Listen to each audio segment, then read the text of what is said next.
नमस्कार, मैं doctor Manju Jain, retired associate professor from SN Sen degree college Kanpur. मैं आपके साथ मैं और आप नामक शीर्षक से यूथ टेंशन पर वीडियो शेयर कर रही हूँ। इसमें मैं जनरली तनाव के बारे में, ख़ास करके युवाओं में जो आजकल बहुत तनाव हो जाता है, तनावग्रस्त होते हैं, छोटी छोटी बात पे नाराज़ होना, गुस्सा होना, उठ करके चले जाना, बात नहीं मानना, खींचना वगैरह वगैरह होता है। और उसमें ये वो कभी कभी बहुत गलत कदम भी उठाने लगते हैं, जो कि हम शब्दों में नहीं बता सकते हैं। तो उसी के लिए मैं आपके सामने कुछ विचार व्यक्त करती हूँ, विचार शेयर करती हूँ, जिसमें कि टेंशन से संबंधित मैं रेमेडीज़ या उससे उपचार के बारे में ही जिक्र ज़्यादा करती हूँ। क्योंकि कारण तो अनेक होते हैं, लेकिन कारण से ज़्यादा उसका निवारण कर लिया जाए, कारण को खोज करके, तो ऑब्वियसली बहुत ही उत्तम होगा। तो जस्ट मैंने एक प्रयास किया हुआ है, और यदि इस प्रयास में हम 90%, मोर देन 90% भी सफल होते हैं तो मैं अपने आप को धन्य मानूंगी।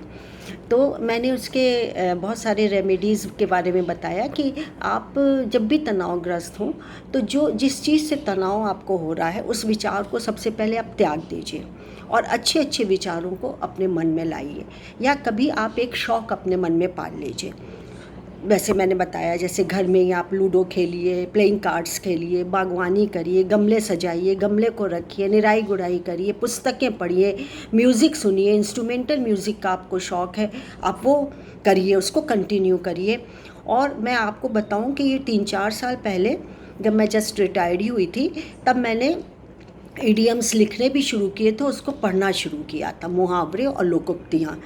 तो उससे मुझे इतना रिलीफ मिलता था, मुझे इतनी हंसी और इतना अच्छा दिन भर आता था कि मैं दूसरों से बात भी करती थी तो उस मुहावरे को यूज़ करती थी, तो सभी लोगों को वो बहुत अच्छा लगता था, इंस्पायर होते थे और हंसते थे। तो मुझे लगता था कि मैं किसी की हंसी का कारण बन रही हूँ, या मुझे भी हंसी आ रही है, खुश हो रही हूँ। तो फिर कभी आप ये सोच के देखिए कि यदि तनाव हो रहा है तो चलो हम लोकोक्तियाँ या मुहावरे निकालते हैं। आजकल तो यूट्यूब में, गूगल्स में, हर उसमें आपको बड़ी आसानी से मिल जाएगा, आप उसको पढ़ करके हंस सकते हैं। बुक्स मिलती हैं, बाज़ार में उपलब्ध हैं, क्योंकि लिटरेचर में ये भी एक पुस्तक का एक बड़ा रोल है, इडियम्स का, तो वो पुस्तकें भी आपको प्राप्त हो सकती हैं। तो चलिए, आज मैं यूथ टेंशन की रेमेडीज़, उससे उपचार, उससे छुटकारा पाने के लिए मैंने एक विषय चुना है, टीवी देखना। What is the importance of watching TV और मूवीज़। ठीक है, तो आप कहेंगे कि लोग टीवी देखना बता रही हैं, इम्पोर्टेंस बता रही हैं, तो हर चीज़ की एक लिमिटेशंस होती हैं। आप अधिकता किसी भी चीज़ की मत करिए कि दिन भर आप टेंशन रिलीज़ करने के लिए टीवी देख रहे हैं, टीवी शोज़ देख रहे हैं और सब काम धाम छोड़ देते। नहीं, मैं ये नहीं कह रही, लेकिन कहीं हद तक टीवी देखने के बहुत फ़ायदे भी हैं, जो कि मैं एक एक पॉइंट मैंने बनाए हुए हैं, और वो मैं आपके सामने पढ़ूंगी, देखूंगी, सुनाऊंगी और आपको समझाऊंगी। तो टीवी आजकल तो आप देखते हैं कि टेक्नोलॉजी का ज़माना है, और प्रौद्योगिकी की वजह से घर घर में हर जगह टेक्नोलॉजी का बोलबाला है। घर में टीवी है, मिक्सी है, मोबाइल है, एलेक्सा है, हर चीज़ जो कि है इलेक्ट्रॉनिक से चलने वाली है। और टीवी तो ऐसा है कि गांव-गांव में, शहर-शहर में, कोने-कोने में आपको टीवी मिल जाएगा। सस्ता है, रोज़ आता है, सवेरे से लेकर रात तक आते हैं, और हर प्रोग्राम्स आते हैं इसमें धार्मिक प्रोग्राम भी आते हैं, संस्कार है, श्रद्धा है। आस्था चैनल आप लगा लीजिए तो उसमें आपको धार्मिक बातें सुनाई देंगी, बातें सुनने को मिलेंगी। इसी तरीके से आप मैथोलॉजी का है, एपिक चैनल लगा लीजिए, और दुनिया भर के बहुत सारे चैनल से, सैकड़ों चैनल से आप अपनी मर्जी का चुनाव कर सकते हैं। तो मैं ये बता रही हूँ कि उसके फ़ायदे ही बताऊँगी, नुकसान तो देखिए हैं ही हर चीज़ के लिए। या आँखें, लोग कहते हैं आँखें ख़राब हो जाती हैं, सिर में दर्द होता है, बहुत पास से देखने से जो उससे टीवी से जो रेज़ निकलती हैं वो आपके लिए हानिकारक होती हैं। पर ये है कि उसके फ़ायदे हम ज़्यादा देखें, जिससे कि हमारा टेंशन रिलीज़ हो जाता है, और साथ ही साथ हमारी नॉलेज, हमारा इंट्रैक्शन, हमारी वोकैब्युलरी, हमारा मनोरंजन, हर तरीके से हमको फ़ायदे ही फ़ायदे हैं। तो चलिए, मैंने 1-2 नोट्स बनाए हुए हैं और आपके सामने शेयर करती हूँ। तो सबसे पहले तो मैं फ़ायदा आपको बताती हूँ कि ये मनोरंजन का बहुत ही उत्तम साधन है। देखिए, मनोरंजन क्या है? जिससे कि आपको खुशी मिलती हो, जिससे कि आप कुछ गेन करते हो जो आपके लिए फ़ायदेमंद हो, जो थोड़ी सी मुस्कुराहट आपको ला देती हो, खुशी ला देती हो, थोड़ी देर के लिए आपका तनाव रिलीज़ कर देती है, वही मनोरंजन है। तो बच्चों के लिए अलग प्रोग्राम आते हैं, जैसे कॉमिक वाला सीरियल आते हैं या कार्टून चैनल्स आते हैं। बुज़ुर्गों के लिए भी धार्मिक चैनल बने हुए हैं, धार्मिक होते हैं, और भी बहुत सारे हैं जिससे कि आप उसको देख करके समय समय पे रिपीट भी होते हैं अपनी सुविधा अनुसार। यदि रात में नहीं देख सकते हैं तो आप दिन में भी वो रिपीट 2-1 बार होते हैं, आप देख सकते हैं। सस्पेंस के आते हैं, थ्रिल के आते हैं, हॉरर आते हैं, जिसमें आपकी रुचि हो आप वो देख सकते हैं। फिर है खाली समय आसानी से बीतता है, खास करके ये बुज़ुर्गों के लिए है। और युवा जो पढ़ लिए हैं और अभी तक उन्हें नौकरी नहीं मिल पा रही है, तो थोड़ा ऑब्वियसली वो स्ट्रेसफुल तो रहते हैं कि मैं बेरोज़गार हूँ, मैं एक बोझ की तरीके से हूँ, मैं कैसे अपने परिवार को खुश रखूँ, कैसे मैं परिवार के साथ अपना आर्थिक मतलब उसके साथ मैं आर्थिक सहयोग कर सकता हूँ। तो ये सब सोचते हैं। तो हम ये देखते हैं कि खाली समय पर हम, खास करके बुज़ुर्ग लोग हैं, उनके लिए एक वरदान है, एक बूंद की तरीके से टेलीविज़न है। वो हर तरीके का हर समय कोई ना कोई कार्यक्रम देख सकते हैं और अपना समय व्यतीत कर सकते हैं। इसी तरीके से युवाओं के लिए मैंने बताया कि जो बेरोजगार है, या मान लीजिए कि वो पढ़ते हैं, पढ़ने के बाद वो अपना क्वालिटी टाइम स्पेंड करना चाहते हैं, फैमिली के साथ करना चाहते हैं, अपना मनोरंजन करना चाहते हैं, और ख़ास करके खाली समय पे वो क्या करें, बजाय इधर उधर ताक झांक करने के लिए या कहीं किसी दोस्त के गलत संगत में पढ़ने के बजाय वो घर में रह करके यदि वो समय व्यतीत कर रहे हैं, तो इससे अच्छा कोई भी बात नहीं है। तो हमारा समय भी व्यतीत हो जाता है, बहुत आराम से हम टीवी देखते हैं, उसमें कर लेते हैं। फिर हमें सारे दुनिया की जानकारी, विश्व भर की जानकारी मिलती है, और हर तरीके की मिलती है। आज विश्व में कहाँ बर्फ़ पड़ी है, क्या मौसम का हाल है, क्या राजनीति, कहाँ इलेक्शन हो रहे हैं, कौन जीत रहा है, कहाँ की क्या पॉलिटिक्स है, क्या बीमारी फैल रही है, क्या मनोरंजन हो रहे हैं, कहाँ क्रिकेट हो रहा है, कहाँ खेलकूद हो रहे हैं, कहाँ कल्चरल प्रोग्राम हो रहे हैं, सभी तो आपको पता चलता है। तो क्यों ना देखें। और सबसे बढ़िया है कि आप न्यूज़ लगा लीजिए, न्यूज़ में तो सभी चीज़ के हालचाल आपको मिल जाते हैं। तो आपको दुनिया भर की जानकारी घर बैठे आपको टेलीविज़न की वजह से मिल जाता है। फिर इससे मन को बहुत सुकून मिलता है, आराम मिलता है। जब आपको यदि कोई सीरियल सास बहू का अच्छा लगता है, तो ऑब्वियसली आपको वही देखने में सुकून मिलेगा और अच्छा लगेगा।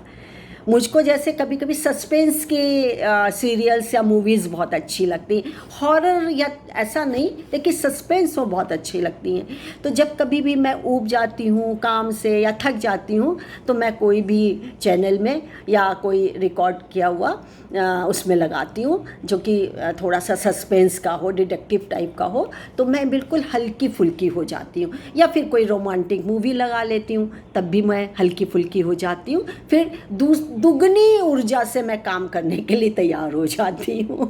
कोई सोचे कि अरे काम तो आराम ज़्यादा अच्छा है, काम करने की ज़रूरत क्या है, लेकिन नहीं, काम करने से तो एक्टिविटीज़ अच्छी रहती हैं, एक्सरसाइज हो जाती है, घर के काम से लेट जाते हैं, किसी के ऊपर हम डिपेंडेंट नहीं रहते हैं, तो क्यों ना थोड़ा बहुत काम में हाथ बटाया जाए। और आजकल तो कोरोना में आप जानते ही हैं कि कोई भी नहीं आता, मल्टी स्टोरी बिल्डिंग में तो एक भी शक्ल नहीं दिखती है, सभी काम हाथ से करने पड़ते हैं। तो बट नेचुरल ह्यूमन नेचर है, कभी थक भी जाता है, बोर भी हो जाता है, खींच भी हो जाता है, लेकिन उसको रिलीज़ करना, उसको बढ़ावा नहीं देना है, उसको रिलीज़ करना, उसको कम करना है, उसको ख़त्म करना है। तो टीवी एक उत्तम माध्यम है आपके पास। फिर बहुत कुछ हमें सीखने को मिलता है। क्या सीखने को मिलता है? हमारी देखिए स्कूली शिक्षा ही पर्याप्त नहीं होती है, हमको दुनिया भर की जानकारी भी लेनी बहुत ज़रूरी होती है। तो इसकी वजह से हमारी वोकैब्युलरी बहुत स्ट्रॉन्ग होती है, बहुत नए नए शब्द मिलते हैं, बहुत सारी चीज़ें दुनिया भर में जो हो रही हैं, क्या हो रही हैं, कैसे हो रही हैं, कब हुई हैं, किसका जन्म कब हुआ, किस महापुरुष ने क्या किया, क्या पॉलिटिक्स है, इसके बारे में सारी कुछ टेलीकास्ट होता है और आप अपनी रुचि के अनुसार उसको देख लेते हैं। तो इस तरीके से आप ऐसा नहीं है कि खाली आपका खाली मनोरंजन ही होता है, आपके मनोरंजन के साथ साथ समय व्यतीत और बहुत सारी चीज़ों की जानकारी होती है। फिर आपको लैंग्वेज के बारे में पता चलता है। यदि आप हिंदी चैनल देखते हैं, बहुत सारे चैनल आते हैं, तमिल के भी आते हैं, मलयालम भी आते हैं, वो भी बंगाली भी आते हैं, इंग्लिश के भी आते हैं, हिंदी के भी आते हैं। सपोज़ मान लीजिए आप किसी दूसरे राज्य से हैं, महाराष्ट्र के हैं, वो हैं, तो महाराष्ट्र तो आप मराठी तो आपको आती ही है, लेकिन आप हिंदी और स्ट्रॉन्ग करना चाहते हैं, आप इंग्लिश और स्ट्रॉन्ग करना चाहते हैं, दोनों चैनल देखिए, उसमें कोर्सेज भी बताते हैं और इतने सारे सीरियल आते हैं, इतने सारे उसमें प्रोग्राम्स आते हैं इंग्लिश और हिंदी के कि आप सुन करके, और नीचे कैप्शन भी लिखे हुए भी आते हैं, आप देख के सुन करके भी आप अपनी अंग्रेजी को, हिंदी को, अदरवाइज़ उसकी क्या कहते हैं लैंग्वेज को आप इम्प्रूव कर सकते। तो फ़ायदे हैं, तो हम क्यों ना इसका हम फ़ायदा उठाया जाए।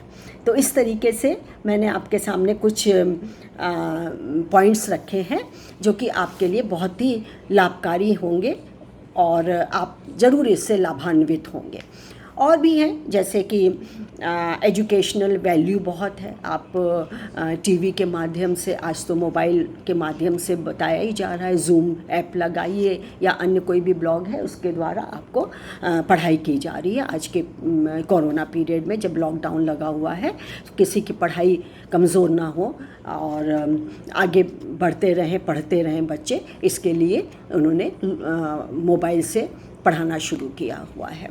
तो हमारा एजुकेशनल वैल्यू और हर तरीके की, चाहे म्यूज़िक हो, चाहे पॉलिटिकल साइंस हो, चाहे हिस्ट्री हो, चाहे हमारा लिटरेचर से संबंधित हो, खेलकूद से संबंधित हो, सोशियोलॉजी हो, साइकोलॉजी हो, साइंस के कोई विषय हो, चाहे बीकॉम की हो, एमकॉम की हो, सीए की हो, हर तरीके की पढ़ाई आप ऑनलाइन कर सकते हैं या फिर आप टीवी के माध्यम से उसको देख सकते हैं, समझ सकते हैं और इधर उधर के विचारों से आपको मुक्ति मिल जाती है। फिर मीडियम ऑफ इंफॉर्मेशन, अभी बता दिया कि ढेर सारी आपको इंफॉर्मेशन से इसके माध्यम से मिल जाती हैं।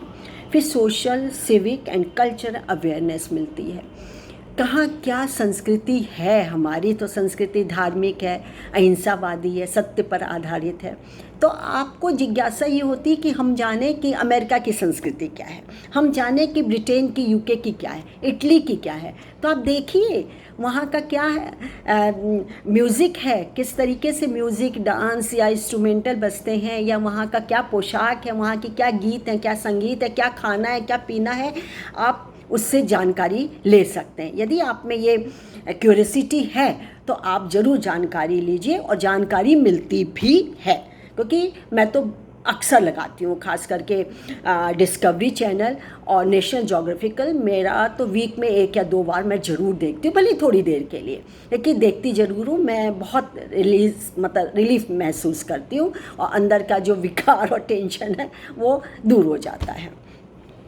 फिर एक्सपोज़र टू डिफरेंट लैंग्वेजेस, अभी हम लोग डिस्कस कर ही रहे थे कि आपको लैंग्वेज की कोई दिक्कत है, आप मराठी सीखना चाहती हैं, बंगाली सीखना चाहती हैं, तो आप सुन करके, देख करके, नीचे पढ़ करके जो कैप्शंस आते हैं आप उससे अपने को इम्प्रूव कर सकते हैं।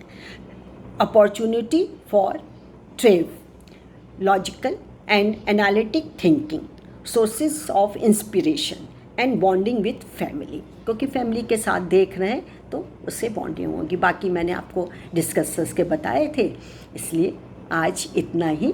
नमस्कार।